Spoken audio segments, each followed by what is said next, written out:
Thank you for joining me here today. I am your host, Jonathan Platek, and for the next couple of minutes, I will be discussing the oil prospects of Saudi Arabia and the potential repercussions for oil consumers around the world.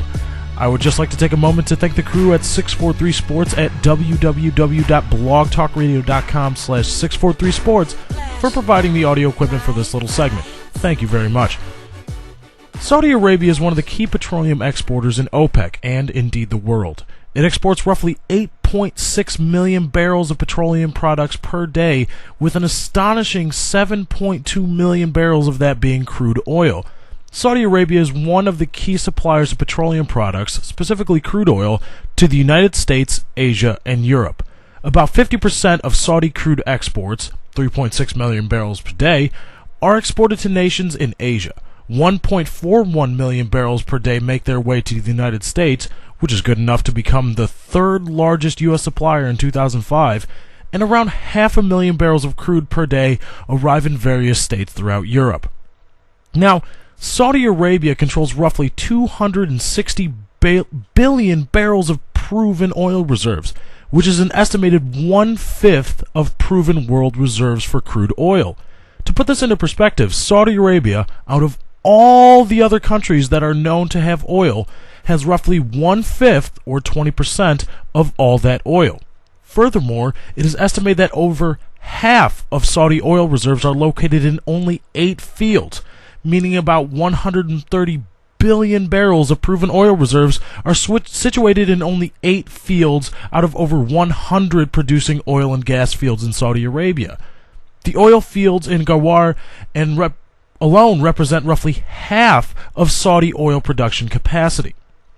Changing gears, we can now quickly turn to the political instability of Saudi Arabia, something that has become quite an issue of late, and something that will be wrapped up a little later. Daniel Kaufman, Art Cray, and Massimo Mastruzzi have come up with an instability index, which combines economic and political indicators to arrive at a measure for political instability.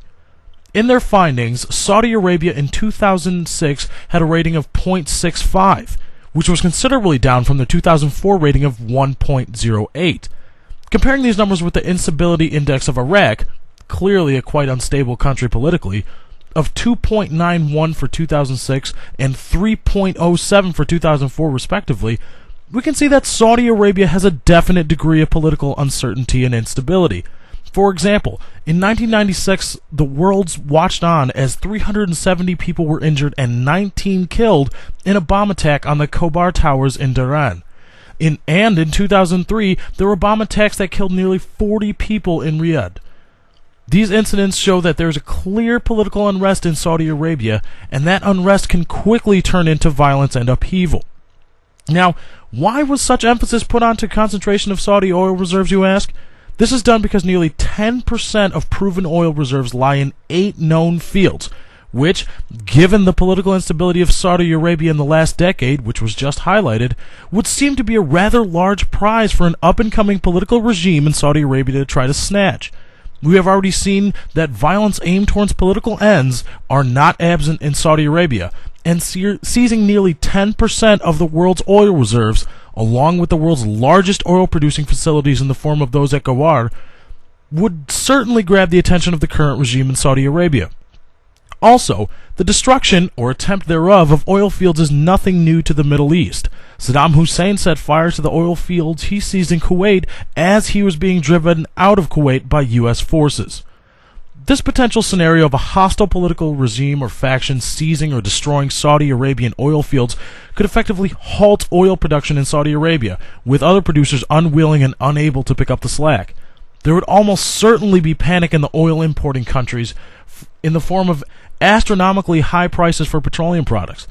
This scenario is clearly not a good one for both the Saudi people and for the oil consumers around the world, and it is certainly one that needs to be watched and prepared for. Thank you for joining me today, as I hope I was as informative as possible, and perhaps you may have learned a thing or two. Once again, thank you to 643 Sports for the use of their audio equipment.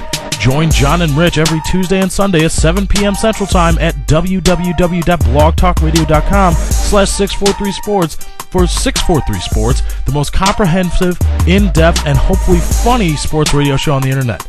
Thank you for listening in. This is Jonathan Playtech signing off.